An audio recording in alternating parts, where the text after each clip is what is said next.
Olá, bem-vindas e bem-vindos ao Literapuc SP. Eu sou Gabriela Raizari. Eu sou Vinícius Rangel. Hoje conversaremos com o Fábio Pinheiro, poeta e professor. Vamos conhecer um pouco mais sobre o nosso convidado? Vamos lá. Fábio Pinheiro nasceu em 1982 em São Paulo. Filho de uma dona de casa e de um pedreiro azulejista, ele tornou-se o único de sua família a cursar e concluir o ensino superior, graduando-se no curso de letras. Seu primeiro contato com a poesia se deu através das canções que seus pais ouviam em casa e dos poemas que lia em livros didáticos. Durante a juventude, atuou em movimentos populares de cultura e educação em periferias da Zona Leste de São Paulo, participando de diversos saraus. Começou a escrever poesia por volta dos 25 anos. Aos 40, publicou seu primeiro livro de poemas, Ócio, Sonho e Poesia.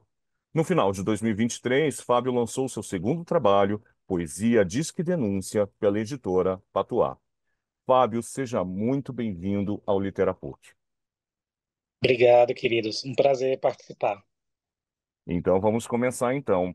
Fábio, eu começo com a primeira pergunta e eu já gostaria de começar falando sobre o Poesia Disque Denúncia, que foi lançado pela Patuá em dezembro de 2023 e em diversas ocasiões, né, durante a leitura do seu trabalho, eu senti que o sujeito poético, o vulgo eu lírico, ele vive muito intensamente as temáticas da sua poesia, em temas como racismo, homofobia, objetificação do corpo negro, especialmente quando a gente está, quando se trata da comunidade LGBTQIAPN+, e etc. Além disso, é possível identificar no teu trabalho uma escrita de si na sua poesia. Como é o seu processo de escrita? É algo orgânico? É sofrido? É terapêutico? Queria que você falasse um pouquinho sobre isso. Então, essa é uma questão bastante complexa, né, que até apareceu muito no meu primeiro livro, né, eu refleti bastante sobre essa questão da relação com o texto literário, né, mas pode-se dizer, sim, que a minha poesia é de um gênero autobiográfico, né, autoficção, né, então a partir de coisas que eu vivencio ou experimento, seja na realidade, ou seja até mesmo nos sonhos, né, nas imagens dos sonhos que eu tenho, ou nas coisas que eu vejo, ouço por aí, eu vou criando o texto literário, né? Então, é um texto assim fortemente pessoal, mas a partir do momento que você cria, né, o texto literário, ele já tem uma outra voz, ele já tem uma outra vida que diferente da minha. Então é uma coisa muito complexa de a gente pensar. Então, né? E tem até um poema, né, no primeiro livro, não sei se você se lembra, que é o Teoria. Teoria. Tem duas linhas o poema. Uma é o que ele é, a outra é o que eu sou, né? Eu acho que aí houve uma tentativa de separação, né, da poesia e do sujeito Fábio, né, que tem a vida dele organizada fora do livro, né, que está dentro de um sistema social e tudo mais. Fábio, é, assim, a gente sabe que tem publicações no Brasil falando sobre temas fraturantes dentro dessa temática, né, do racismo, homofobia, objetificação do corpo negro. Quais dessas, assim, tem possibilidades que você indicaria, autores que você acha que são potentes numa escrita que fala sobre esses assuntos? Conta pra gente. Então, eu, para escrever poesia de denúncia, eu li várias coisas, né? E aí eu tive contato com uma poesia, digamos, negra, né? Poetas negros contemporâneos. Então, a gente tem, por exemplo, a Luby Prates, que é uma poeta daqui de São Paulo, uma curadora de literatura, e ela escreveu Um Corpo Negro, que é um livro que discute essa existência das pessoas, né, do sujeito negro na sociedade. É uma sociedade que você lida com muitos conflitos. Tem um rapaz de São Bernardo, eu chamo rapaz porque ele é bem mais novo do que eu, é jovem, é um escritor jovem, que é o Salê Oliveira, que é um colega de editora, e ele também escreveu um livro que influenciou muito em poesia de denúncia, que é Guerra no Corpo do Homem, que trata muito assim da questão da homoafetividade, né, entre homens negros, enfim, textos belíssimos. Tem muita gente assim, tem um outro autor que não é brasileiro, mas é o Jericho Brown, é americano, que também trata essa questão assim do negro no mundo, inclusive é o sujeito que vive as violências assim policiais, né? O sujeito que pode ser morto pela polícia a qualquer momento, né? Então, a gente tem uma poesia contemporânea que trata muito disso, né? Isso foi importante para mim, porque eu me sentia muito sozinho, né? Entre aspas, sozinho falando sobre essas coisas, né? Desde quando eu comecei a escrever poesia, isso lá pelos idos 2008, 2007, eu me interessava em falar dessas coisas mais, digo, pessoais ou íntimas, né? E aí eu achava que ninguém falava disso, né? Eu achava que a poesia que eu lia, eu não encontrava as pessoas falando sobre isso. Então, de repente, eu parar para ler, né, esses autores, a Luby, o Saliel, o Jericho Brown, tem a Jarrid Arraes, que também é uma poesia muito feminista, assim, que você lê o texto dela e você vê uma mulher falando ali das questões identitárias. Então, eu ler esses autores me fez me sentir acompanhado. Então, eu falei, poxa, que legal, né? As pessoas, né? Os poetas negros, as poetas mulheres, essas questões identitárias, elas perpassam o texto literário dessas pessoas. Então, eu falei, poxa, já não estou mais sozinho, vou continuar escrevendo. Bacana. Dentro do que você coloca, né, inclusive o título do seu livro, é, Poesia diz que denúncia, a gente já percebe aí a confluência da literatura com a resistência, né? Ou sei lá, a persistência na existência. A gente tem várias possibilidades para pensar. Eu queria que você falasse um pouquinho sobre o seu processo de criação dessa obra. Como você chegou nesse título? Porque eu disse que denúncia, ele remete a gente a várias situações violentas, agressivas, né? Como que foi para você chegar nesse resultado final? Então, ele é um livro que realmente, assim, o mote é a denúncia. Eu escrevi com esse intuito mesmo de tratar de questões que até então eu, por algum motivo, não falava, não podia falar, enfim, né? E eu tive uma experiência muito ruim, né, com o meu primeiro livro, que foi o que desencadeou esse segundo livro. Então, falei, poxa, ao menos aqui na poesia eu vou poder tratar dessas questões.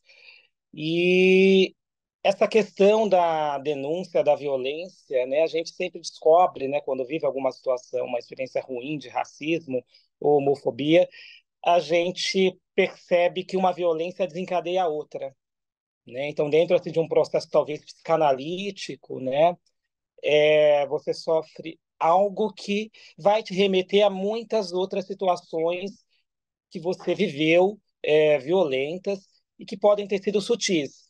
Então, o que acontece aí em Poesia de Denúncia é isso, é uma descoberta de sucessão de violências que o corpo negro foi descobrindo a partir de uma que viveu. Então, eu quis fazer esse cenário, digamos, memorialístico, né, do corpo negro. Eu quis reencontrar essas feridas e tratar isso literariamente. Então, essa questão da poesia diz que denúncia foi a primeira coisa que me veio à cabeça quando eu falei, poxa, eu preciso escrever. Eu tenho que, de alguma maneira, eu vou ter que tratar isso. E aí, poxa, poesia diz que denúncia. Até então seria até um texto imagético, né? Mas não tinha elementos literários, né? Para ser um poema visual. Mas Entretanto, era um ótimo nome, assim, né? As pessoas ouviam e diziam, nossa, eu gostei desse nome, é um nome forte.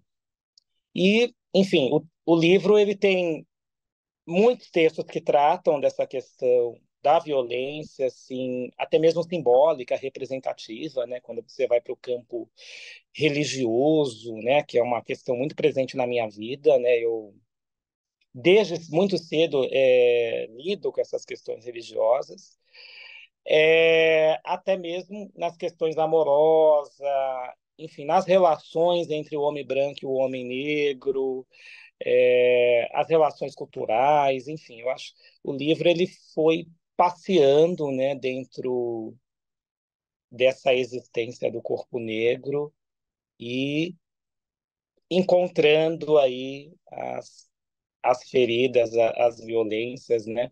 Inicialmente eu via o livro como uma coisa muito pesada, né? E difícil, né? Porque a gente pensa a poesia como algo muito lírico, com uma coisa que vai falar de, enfim, de beleza, remete a coisas bonitas e tudo mais, né?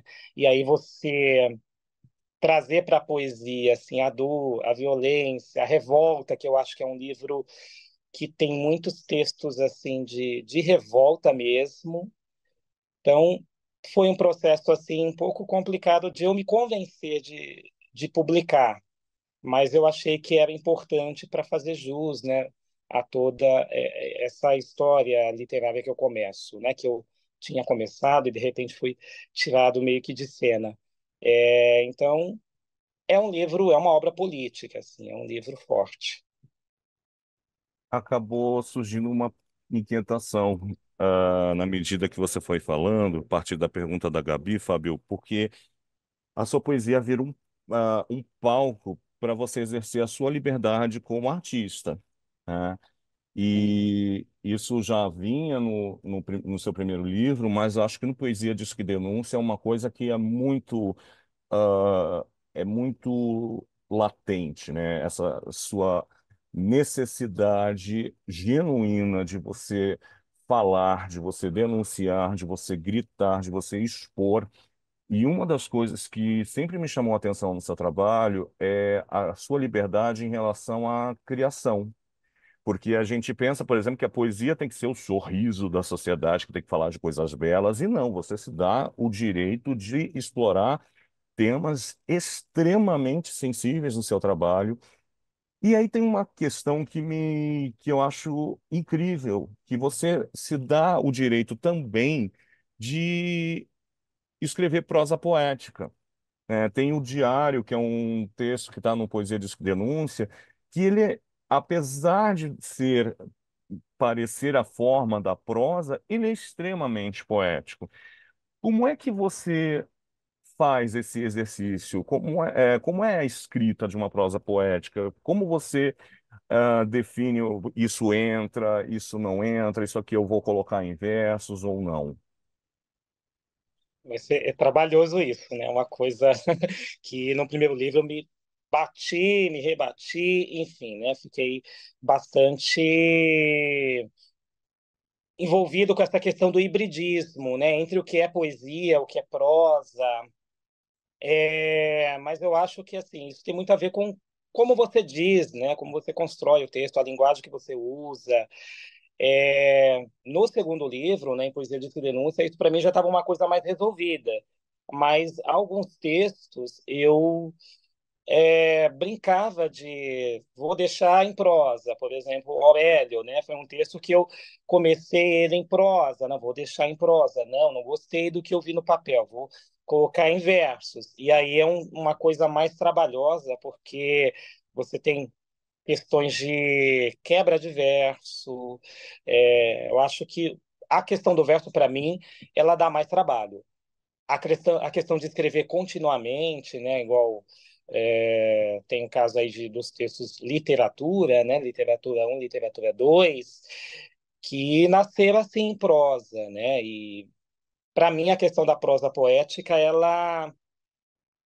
é um passeio diferente. Você vai se deixando levar pelo texto, as ideias vão surgindo, você vai colocando no papel, e isso sempre vai me desencadeando em algum lugar que é o que eu não comecei. Então fica às vezes uma coisa que, né, você tem insights, você começa falando de um assunto inicial e de repente você cai em outro, e é o que eu acho que acontece em literatura. O um e o dois, né? Eu começo falando de uma questão aparentemente existencial, mas essas questões existenciais, elas me levam para dois fatos, né? Então, no fim, eu acabo falando de algo que aconteceu, né? E eu acho que isso é muito profundo, né? Eu, no começo, ao ver essa prosa, né, poética, eu pensei, poxa, isso é muito estranho. Você começa falando de uma coisa, termina em outra. Mas eu acho que é um processo também de vivência psicanalítica, né? Você se deixar levar na intuição do texto, ou você embarcar nessa viagem. Então, a prosa poética, para mim, te respondendo, ela é muito mais livre, assim, no sentido de que eu posso começar falando de uma coisa, terminar falando de outra. Eu posso fazer o que talvez seria, em algumas leituras, lapsos, né? Ou algo desconexo, né? Ou algo sem sentido. Tem uma informação, Fábio, que está na sua mini bio que chamou muito a minha atenção, e aí é como pesquisador mesmo, que é a importância da música que você ouvia e ouve em casa. Eu sei que é difícil, muito difícil falar em nomes, mas quais foram os discos que fizeram de ti o poeta e professor Fábio Pinheiro, com quem conversamos hoje? Ah, essa pergunta é especial, assim. Eu acho que a música foi o primeiro contato que eu tive com poesia, né? Porque na minha casa não tinha livros e, enfim, meus pais não eram leitores, né? Embora soubessem ler, não eram pessoas que liam livros, né? Então, a música era muito presente. O meu pai era uma pessoa, um homem ligado a carnaval, a samba, e o samba foi a minha introdução à poesia, né? Então, em casa tinha discos do Bezerra da Silva, ouvia muito e achava muito legal aquelas coisas meio como crônicas do Morro, né, que ele contava. Tinha Cartola, que eu acho que talvez tenha sido a coisa mais refinada que eu ouvi, assim, Cartola e Paulinho da Viola. Então, eu acho Cartola, Paulinho da Viola. Tinha um compactozinho dos Secos e Molhados, que foi a primeira vez que eu tive contato assim com o Ney Matogrosso. Foi nesse compacto que era da minha mãe. Eu acho que devia ter o Vira e Sangue Latino. É... Enfim, muito samba, assim. Zeca Pagodinho, Bete Carvalho, Dona Ivone Lara, pagode, muito pagode, né? Tinha muito pagode na minha casa.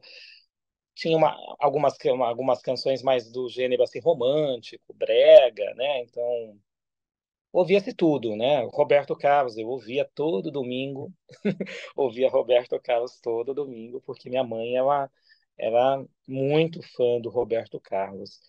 E é isso, né? Depois veio a questão do rádio, de eu ter as minhas preferências, e aí no rádio eu escutava Marisa Monte, eu não tinha disco, né, dessas pessoas, mas Marisa Monte, Marina Lima, Cazuza, é, enfim, várias bandas, vários artistas, Luiz e Melodia, né? Tinha muita coisa que eu acho que na adolescência já foi me encaminhando mais para a questão a gente chamava de MPB, né? Que era uma coisa que na minha casa não ouvia muito, assim, esses artistas desse campo, assim, mais só o violão, diferente do samba.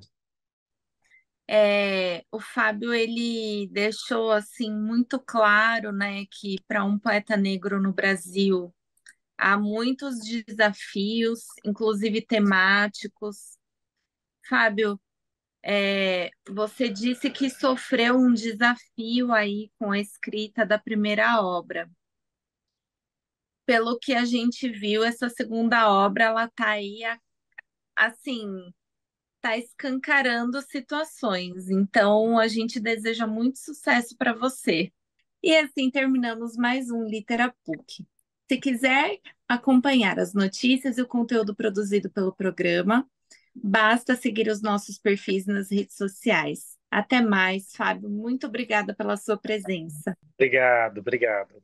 Até a próxima. Muito obrigado pela sua audiência.